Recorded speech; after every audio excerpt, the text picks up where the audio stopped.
Šīs ir cilvēka smadzenes. Mēs esam gandrīz droši, ka tieši šeit notiek visi domāšanas procesi. Ir leģenda, ka šeit, Anatomijas muzejā, atrodas filozofa Kaliastra Žakova smadzenes, kuram 1926. gadā šeit tikusi veikta balzamēšanas procedūra. Acu liecinieki apgalvo, ka smadzenes bijušas lielas. Bet cik tad lielas viņas varēja būt? Vidēji cilvēka smadzenes svar aptuveni 1 kilogramu. Mikroskopiskā mērogā smadzeņu darbību nodrošina nervu šūnas, jeb neironi, kas sastāv no šūnas ķermeņa un izaugumiem.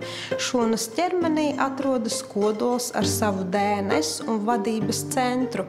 Savukārt izaugumi veido savienojumus ar citām nervu šūnām, lai nodrošinātu informācijas nosūtīšanu un saņemšanu. Tāpēc makroskopiskā mērogā smadzenes var iedalīt 2 daļās – pelēkajā vielā un baltajā vielā.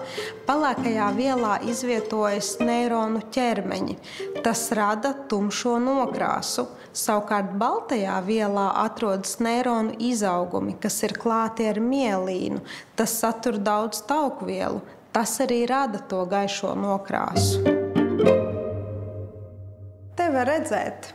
Šī šaurā tumšā josliņa smadzeņu ārmalā ir pelēkā viela. To sauc arī par smadzeņu garozu. Tā aizņem tikai 10% no mūsu smadzenēm, taču tajā notiek visi galvenie domāšanas procesi.